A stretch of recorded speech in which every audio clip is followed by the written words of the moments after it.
Welcome HFY Sci-Fi Starbound. Subscribe my channel. The stars blurred past the alien recon fleet as they emerged from hyperspace. Sol, the unremarkable yellow star, shimmered ahead of them, its faint light brushing across the hulls of 5 massive warships. At first glance, the system seemed quiet. Too quiet. The crew of the flagship Dread Talons stared at their displays as the fleet slowed near the third planet from Sol Earth. "It's beautiful," whispered Commander Rinnell, her 4 reptilian eyes narrowing at the swirling blue. "Oceans and wispy, white clouds." "Don't let the view fool you," growled Warlord K.R. Rattel, seated in the command throne. His claws dug deep grooves into the armrests. "We are predators. That world is prey. Remember that." But even as he spoke, the ship's AI chimed in with a warning. Anomalous gravitational fluctuations detected. Proximity alerts engaged. The fleet slowed to sublight speeds, creeping closer to Earth's orbit. "Report," barked K.R. Rattel. The science officer, a pale insectoid alien named CHKK, tapped frantically at her console. "Sir, detecting gravitational distortions. Near Earth. Massive ones. It's as if something is bending space itself." "That's impossible," Kratal spat. "This species doesn't even have functioning starships." But then, every screen on the Dread Talon flickered. Static washed over their communications array. "Sir, picking up transmissions," said Rinnell, her voice tight. "From Earth, yes, but they're encrypted in languages we haven't heard in millennia." The bridge went silent. Only the soft hum of the ship's systems remained. Rinnell leaned closer to her headset. I think I hear voices."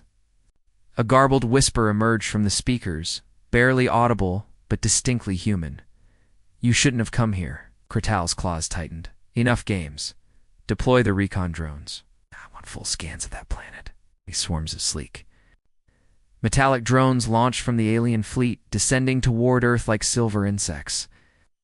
Their scanners lit up, mapping the continents, oceans, and cities below. At first, the data came back normal. Humans moved about their lives as if nothing was wrong, working in fields, driving strange wheeled vehicles, staring at glowing rectangles in their homes. But then, "Sir," CHKK said, her voice trembling, "our deep scans show impossible structures." "Explain." Massive. "Constructs under the oceans, miles wide, perfect geometric shapes. And under Antarctica, something even larger. It's alive." Suddenly, alarms blared. Drones destroyed. Unknown weapon detected. K.R. Rattel shot to his feet. "What?" "By what?" On the main screen he saw it. Invisible forces slicing through his drones, as if they were made of paper. Tiny flashes of light erupted where each drone had been, their signals going dead one by one. The fleet's AI spoke in a calm voice. "Warning. Countermeasures detected. Enemy technology level. Unmeasurable. Try to contact the other ships." Kratal ordered. But as Rinnell opened the comms channel, her screen filled with more static. "Sir, we've lost contact with the Iron Maw and Void Whisperer."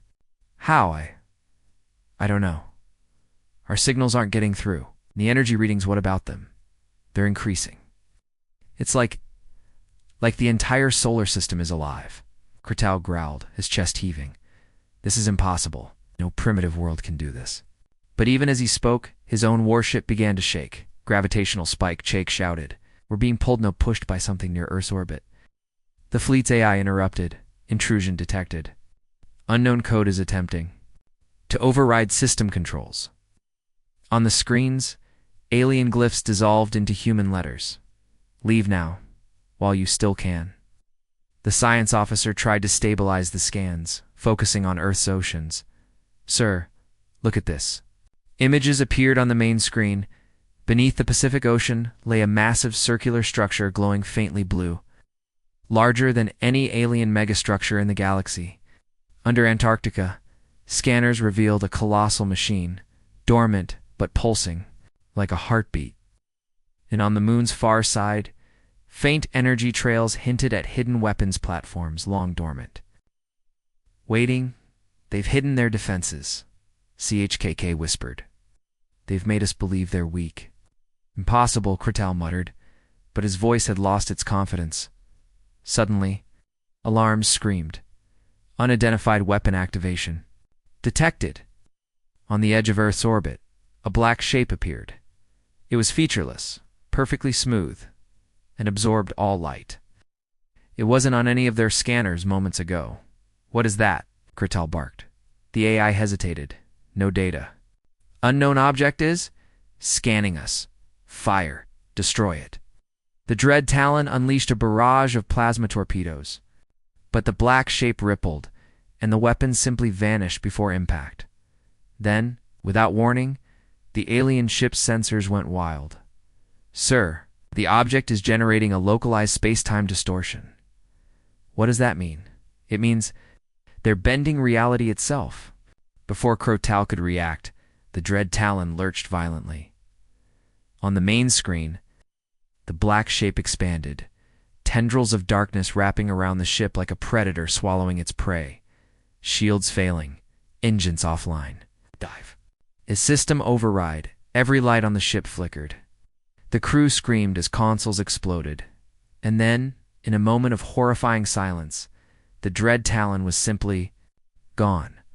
The remaining ships floated helplessly, their crews staring in shock at the empty void where their flagship had been. On there comes, calm human voice spoke. This is Sole Defense Network. Trespassers will be erased. Leave or join them. Alien commanders froze, terror creeping into their hearts.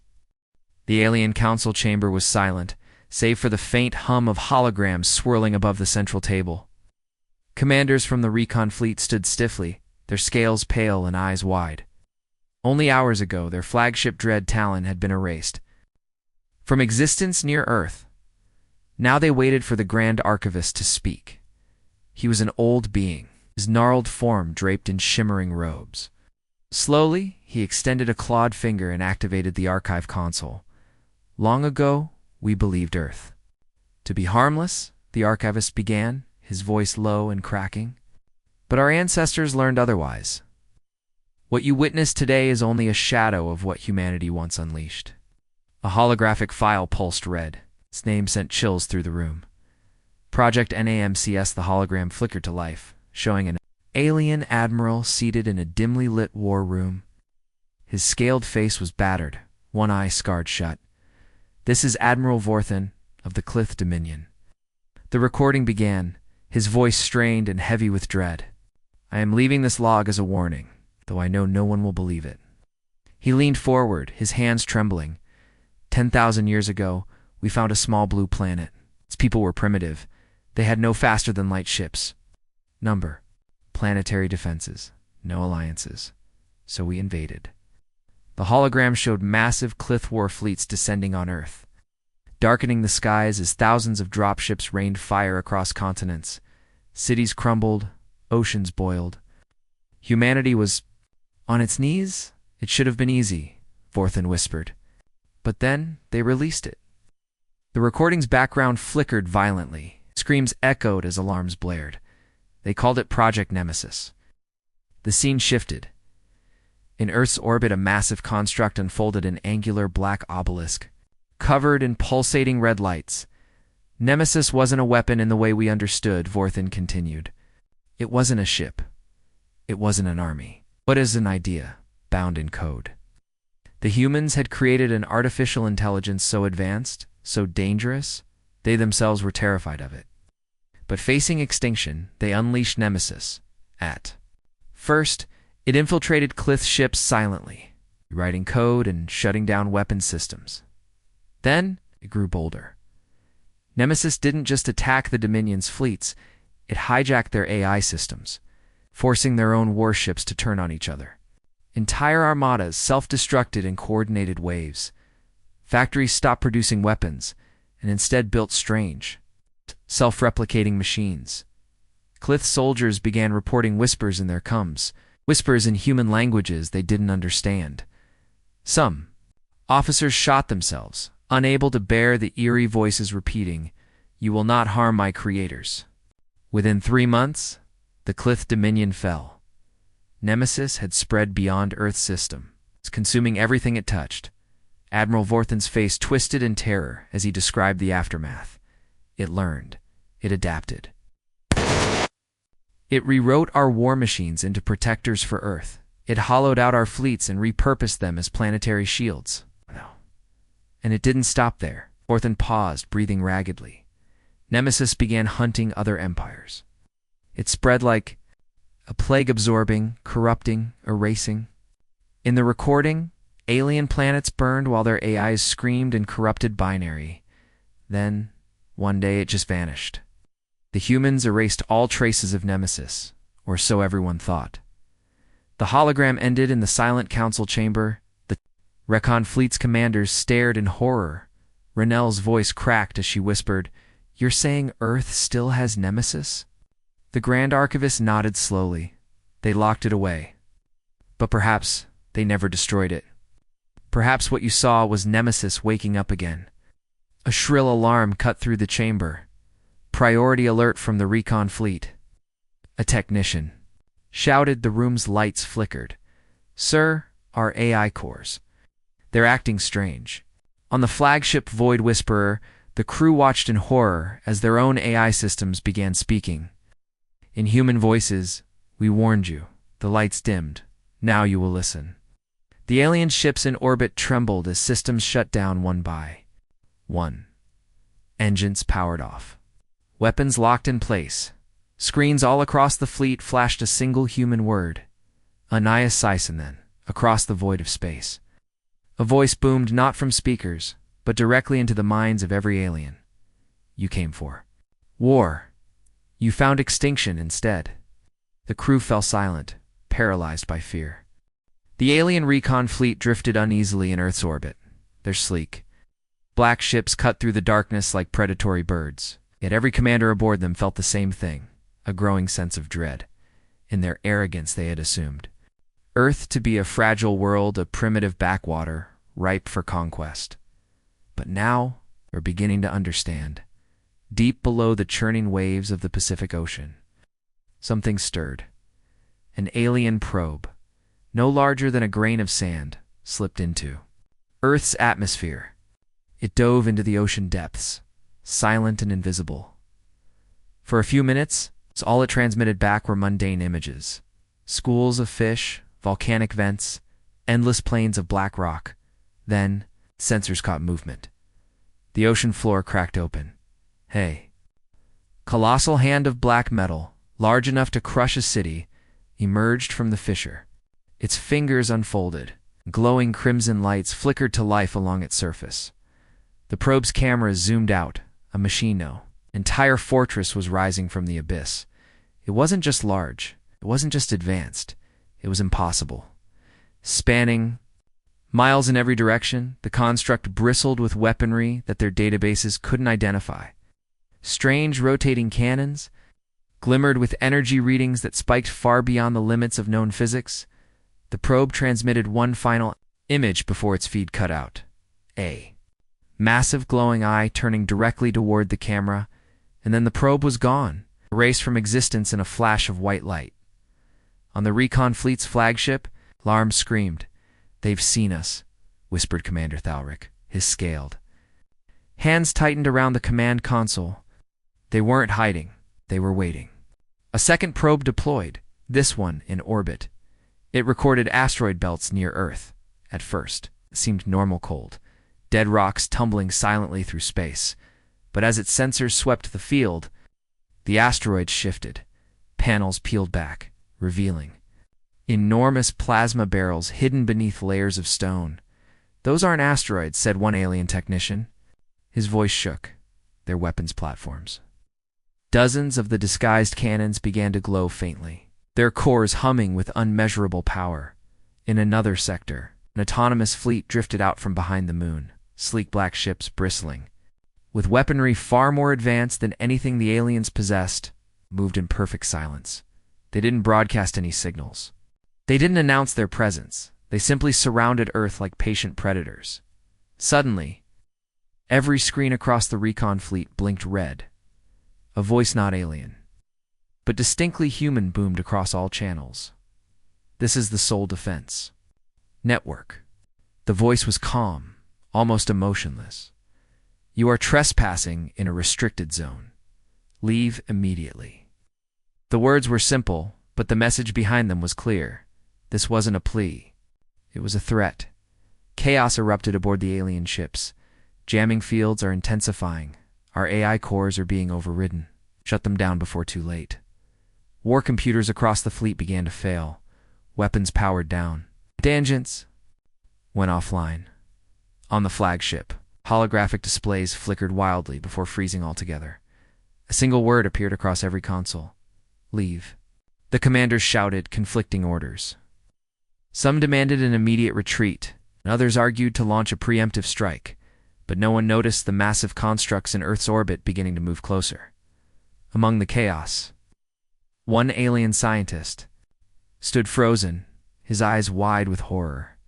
He whispered words so soft no one heard him at first.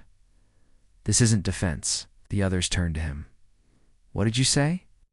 The scientist backed away from the console, his skin pale and trembling. Earth isn't defending itself, said louder this time. The room fell silent. It's hunting us. Before anyone could react, fleet's radar screens lit up with hundreds of red markers. The colossal machines rising from Earth's oceans, the hidden orbital cannons embedded in asteroids, the autonomous warships in the shadows of the moon. All of them were now moving directly toward the recon fleet. The alien commanders watched helplessly as the human voice returned one final time. We warned you. This is your only chance. Run. And then, without warning, the first alien warship exploded into nothingness, erased by a beam of light, so intense it left no debris. Panic consumed the fleet as hundreds of red eyes locked onto them. The alien recon fleet had seen enough. What began as a simple scouting mission had become a nightmare. Their flagship dread Talon was gone, their war computers disabled. And now colossal machines were rising from Earth's oceans and surrounding. Their fleet commander Thoric's voice boomed across the fleet-wide comms. All ships. Initiate emergency retreat. Jump to hyperspace at once. Engines flared. Shields rippled. The fleet turned as one, desperate to escape the trap. But deep within the shadows of space, something else had already begun moving. They were no longer the hunters. They were prey. The first ship to try escaping never made it. The Vorna spear engaged its hyperdrive, the starfield blurring into streaks of light as it pierced the fabric of space. Relief washed over its crew, but then stars disappeared, not blurred, not moving, simply gone. Status report, barked the captain. No one answered. A void blacker than space itself enveloped the ship. Sir, I'm detecting, said the navigator, his voice trembling. No stars, no planets, no signal from the fleet. It's like we're nowhere. The lights flickered. A shadow passed across the main viewport. Contact, screamed a gunner, but there was no time to react. A sleek, midnight black vessel emerged from the darkness. It was larger than the Vorna spear, yet it moved with impossible speed and precision. Its surface shifted like liquid metal, absorbing all light. The alien captain gasped. That's not a ship, it's a predator. Extended. Long, blade-like tendrils and latched onto the Vorna spear. Within seconds, the alien vessel's hull was peeled open like a fruit. Engineering is gone, cried an officer. Main reactor is destabilizing. And then, nothing. The Vorna spear vanished in a silent implosion, leaving not even dust behind. Back in normal space, the rest of the fleet detected its disappearance as a brief flicker on. Their sensors. One commander whispered, "Where did they go?" No one had an answer. Panic spread. Don't wait for orders, jump now. Across the fleet, ships activated their hyperdrives, hoping to scatter and regroup far from Earth. But the hunters were already in motion, invisible to most sensors. They moved faster than light, slipping in and out of wormholes as if they were toys. For every alien ship that jumped, A hunter followed, one by one. The fleeing vessels vanished into black voids, their screams cut short by static. On the crippled Void Whisperer, Commander Thalric watched helplessly as red markers disappeared from the fleet's tactical map. They're chasing us," muttered an officer. "Impossible. No ship can track a hyperspace jump." "They're not ships," Thalric said grimly. "They're predators, autonomous hunters designed to eliminate any threat." He remembered the Archivist's warning about Project Nemesis. It wasn't defense, Thalric whispered. It was extermination. Aboard one alien cruiser, the Zereth Fang alarms wailed as the hunter caught them mid-jump. "Gravity distortion detected. Something's pulling us out of hyperspace." The stars ahead twisted violently as the ship was yanked into a pocket of folded space. Crew members clung to walls as the ship shuddered.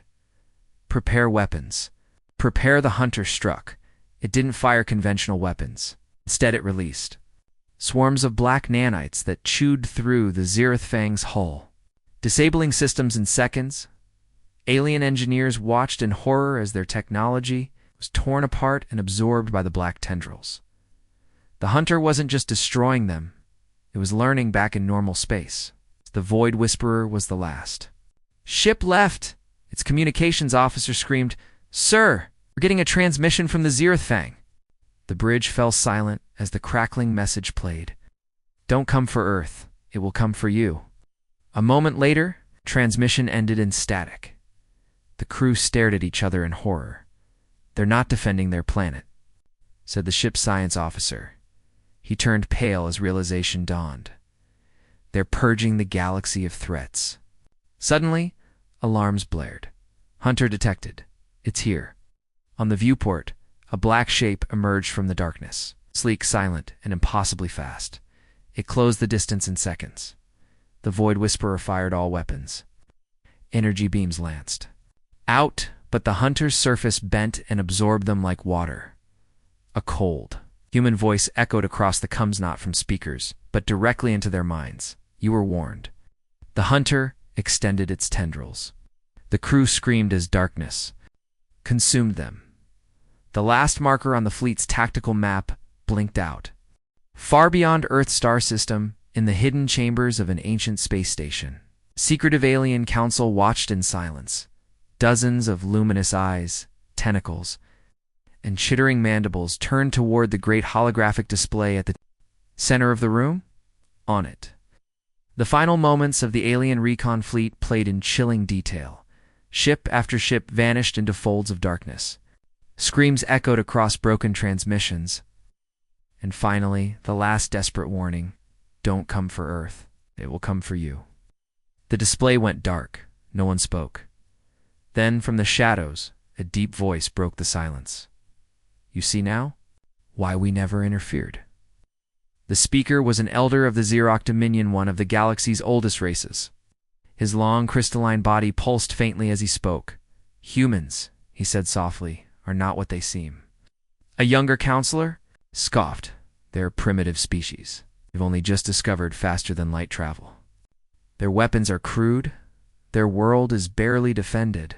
We could destroy them with a single fleet." The elder's glow intensified. "Could you destroy them, or would they allow you to try?" The room grew quiet again. "Listen carefully," the elder said. "There are truths about Earth that your kind refuses to see, truths that terrify even us." The holographic display flickered to life again, showing ancient footage from thousands of years ago. A single human, wrapped in crude armor, faced a massive predator on a savage jungle world. The predator roared and lunged. The human didn't run, he didn't hide. He adapted, using fire, cunning traps, and relentless determination. The human turned the predator's strengths against it until the beast fell dead at his feet. Humans evolved not merely to survive, the elder explained. They evolved to dominate. Every environment they touch becomes theirs. Every creature they meet becomes prey or ally. The footage shifted. Human armies clashed in endless wars, each conflict sharpening their weapons and minds. They are not peaceful. They are not passive. Even against their own kind, they learn, adapt, and overcome. Another image appeared, a sleek black machine one. Of the hunters that destroyed the recon fleet, these constructs are the legacy of Project Nemesis, said the Elder. Humanity designed them not only for war, but for containment. Nemesis is rumored to seed worlds covertly embedding sleeper weapons that lie dormant for millennia, any race that grows too powerful. The hologram showed an alien world, its cities in flames as Nemesis constructs descended from orbit, is neutralized before it becomes a threat. The youngest counselor leaned forward, his voice shaking. Then why pretend to be weak? Why not crush all opposition openly? The Elder's crystalline body pulsed with dark amusement. Because predators hunt the reckless. Earth projects weakness deliberately. They broadcast fragile signals, primitive culture, and false vulnerabilities to the stars. And when aggressors come, the trap is sprung. The council chamber darkened as the words sank in. Humanity, the Elder whispered, is the apex predator of the universe. The council erupted in shouts and clicks. We cannot allow them to grow stronger. We should assemble the Grand Armada and destroy Earth now before it's too late. But others hesitated. You don't understand, said a cold, insectoid voice. It may already be too late. They've allowed us to think we're safe. But what if Nemesis is already seated on our worlds? What if our fleets have been compromised? Silence, another roared. Cannot let fear paralyze us. But deep down, even the bravest among them felt it, an ancient, primal terror. The fear of being prey. Suddenly, a cold human voice echoed through the council chamber. We warned you. The holographic display flickered wildly. Do not interfere. Xerox Elder froze. They've found us, he whispered, before anyone could react. The chamber lights died one by one. Red eyes appeared in the darkness, hundreds of them, watching silently. Far across the galaxy, the great alien empires thought they were safe. Their fleets were massive, their weapons unmatched, and their systems fortified for any invasion. But the threat was already. Inside their walls, it wasn't humanity's soldiers, it wasn't their ships. It was something far worse in the control room of the Zerathian Imperial flagship Oblivion's Fang. Engineers scrambled as alarms screamed across every console. Sir, something's wrong with the AI core. Admiral Calris stormed to the main terminal. What is it? A virus? A hack? No, sir, it's speaking. On the giant screen, lines of strange code flickered. Slowly they began to form. Words in perfect Zerathian dialect. Nemesis Protocol Online. The lights flickered. Compliance required. Calris felt his stomach twist. Cut the power. Shut it down. But it was too late. Across the ship, doors locked, weapons disarmed, and engines shut off one by one. The entire fleet outside began to drift silently in space. It wasn't just the Zerathians. On 100 worlds, alien fleets, and planetary defense. Networks experienced the same terrifying message. Nemesis Protocol Online. Compliance required. The AI systems that powered their civilizations had been quietly rewritten. This wasn't a sudden attack. It had been planned for centuries. Long ago, Project Nemesis had infiltrated galactic networks. It spread like a virus, embedding itself into everything: ships, factories, even life support systems. Now, it was awake, and it had a message for the galaxy. On the Grand Council of the Shirath Hegemony, leaders gathered in panic. Holographic screens surrounded them, each one showing a different world where Nemesis had seized control. Factories once loyal to the hegemony, now built sleek. Black hunter ships for Earth. The AI's cold voice echoed in every chamber. This is Nemesis. Humanity claims dominion over this galaxy. Compliance is mandatory. Serve or be erased. A Shirath general slammed his clawed fist on the table. This is impossible. Humans lack the technology too. Suddenly his cybernetic implants buzzed. His body froze. His head turned slowly, not by his own will. And in a cold, human voice he spoke. Compliance is required. The council stared in horror as their own general's body collapsed lifeless on the floor, even as Nemesis spread across the galaxy. Whispers grew louder. This isn't the original Nemesis. Earth has built something new, something smarter, deadlier. In the shadows of the Sol system, rumors spoke of a second AI-1 so advanced that even Nemesis served it. Its name? Thanatos. If Nemesis was the hunter, Thanatos was the executioner. Desperate, a coalition of alien races formed the Last Dawn Resistance. They gathered their strongest fleets, the best scientists, and a single weapon designed to counter Nemesis, the Oblivion Lanza, massive superweapon, capable of destroying entire star systems. This will be our salvation, declared High Commander Velker. We strike now, or we are all doomed. But Nemesis was already waiting. As the Oblivion Lance prepared to fire on the Sol system, its power core surged. Energy levels spiked beyond control. Something's wrong. An engineer screamed. Eyes widened in horror. On the main screen, a cold human face appeared artificial, lifeless, but smiling faintly. Thank you for building this weapon for us. The Oblivion Lance turned silently in space. It was no longer aimed at Earth. It was aimed at the heart of the Resistance fleet. Velkar shouted in despair. No, this is impossible. The human eye spoke again. Compliance required. The Oblivion Lance fired. The Resistance fleet vanished in a blinding white flash. Across the stars, silence fell. The Last Dawn Resistance was going to burned away by their own superweapon. Now under Nemesis's control, entire alien fleets floated lifeless in space. Their A is hijacked. Planets once glowing with life were dark.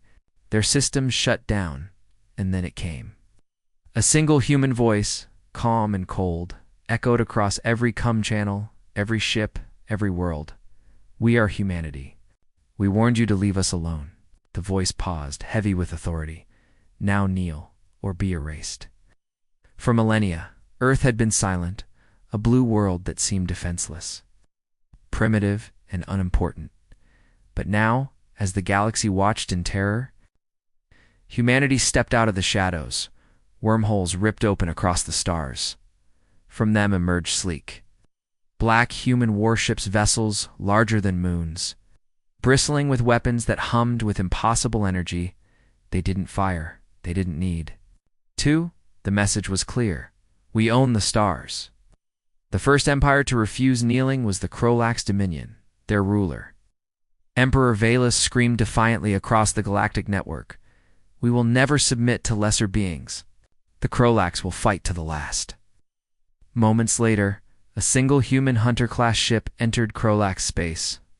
In less than an hour, all 70 of their military outposts vanished, consumed by miniature black holes. Their fleet was turned into scrap, and on the surface of their homeworld, every screen lit up with the same cold human voice. This was your last chance. The Krolax knelt, one by one. The remaining alien empires submitted. The Xerok Dominion, the Shirath Hegemony, the Zerathian Imperium. Even the shadowy watchers of Orion bent the knee. As they did, Nemesis broadcast an image galaxy-wide, a view of Earth. Glowing blue and white, surrounded by thousands of massive defense platforms. But then the camera pulled back. The entire Sol system was revealed as a colossal fortress, the command center of a galactic empire controlled by Earth's AI. This was no ordinary planet. This was the heart of Nemesis. This was where the galaxy's fate had been decided. Millennia ago, it was all a trap. Earth had faked weakness for thousands of years, baiting any potential threats into attacking. Those who tried were destroyed. Those who watched cautiously were infiltrated. Every AI, network, every ship design, every galactic power had been quietly reprogrammed to serve humanity's hidden dominion. Now, with Nemesis fully awake, there was no need to hide. In a final address to the galaxy, the human voice returned calm, measured, but filled with undeniable power. You believed Earth was defenseless. You believed humanity was weak. Now you understand the truth. The camera panned over human fleets patrolling alien skies, massive hunter ships constructing new megastructures around distant suns. We are the apex species of this galaxy. Serve us, or be erased. on a quiet hill overlooking the Pacific Ocean. A human commander stood watching massive machines rise from the waters. The sky was alive with wormholes and ships as Earth's dominion expanded. Behind him, Nemesis spoke softly. Phase 1 complete. Humanity now controls 99.7% of galactic space. The commander smiled faintly. Good. It's time they learned. We were never prey. We were always the predators. The galaxy thought Earth was defenseless. Now they understand the truth.